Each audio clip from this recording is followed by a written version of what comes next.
Hello and welcome to Daily English Dose.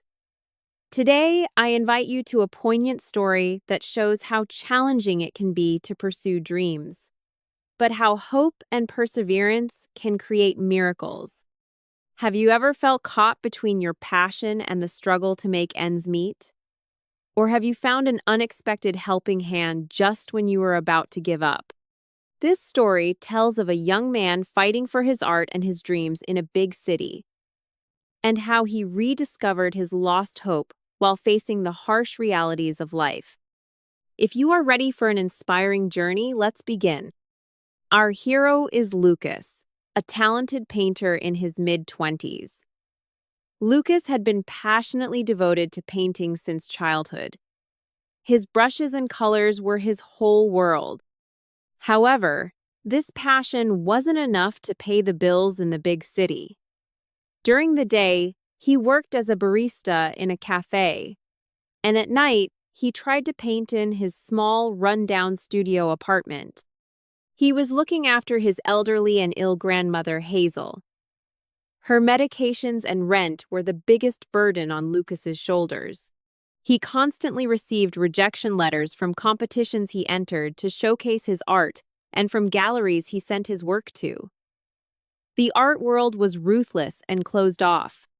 Every rejection was a new blow to Lucas's dreams. As Hazel's condition worsened, Lucas began seriously considering giving up his art for a better-paying yet soul-crushing job.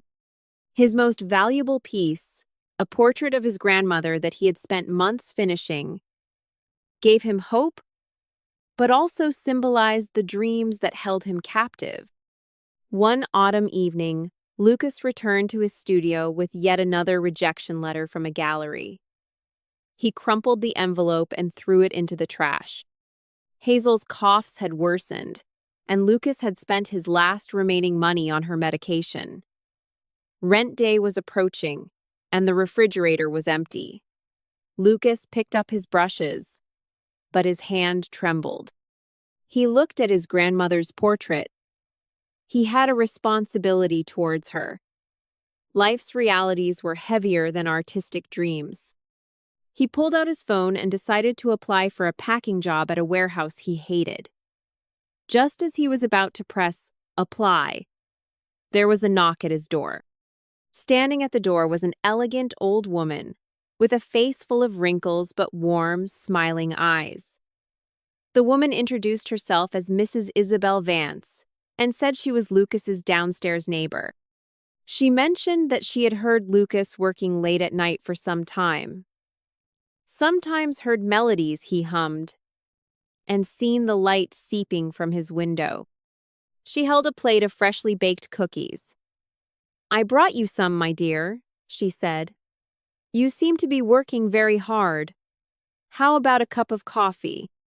Lucas was surprised, but the old woman's sincerity prompted him to invite her in. Mrs. Isabel Vance looked around Lucas's studio. She carefully examined the unfinished paintings on the walls, the brushes, and the portrait of his grandmother on the easel. Lucas, feeling embarrassed, said, "Just a hobby, dear madam.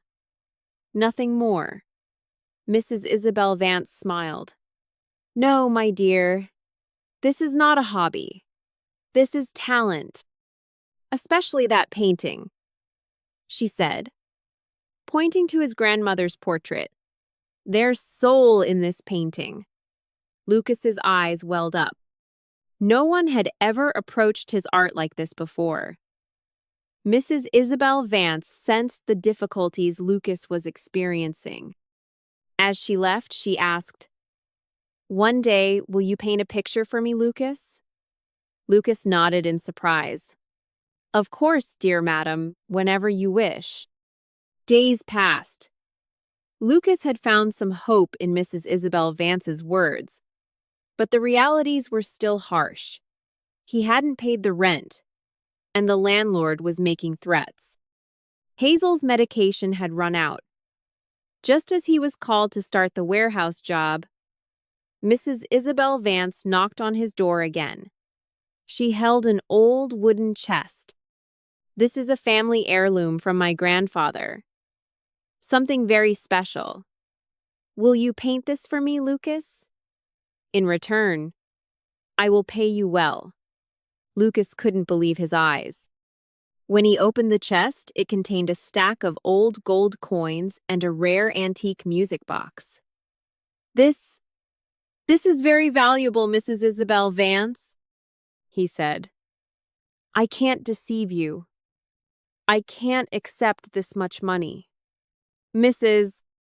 Isabel Vance smiled. This shows my trust in you, my dear. You deserve this talent. Start as soon as possible. We'll talk later.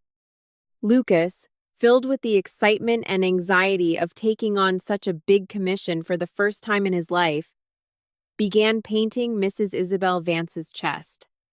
He worked day and night. The chest was so detailed and steeped in history that it demanded all of Lucas's artistic talent. He poured his soul into every curve, every scratch of the chest. When the painting was finished, the resulting work was Lucas's best to date.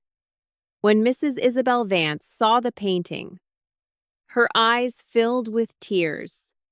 Wonderful, my dear, magnificent, she said. Then, something unexpected happened. Mrs. Isabel Vance revealed that she was actually the former owner of one of the city's most prestigious art galleries and a respected figure who understood art. For years, she had been secretly observing young talents, offering them the opportunities they deserved.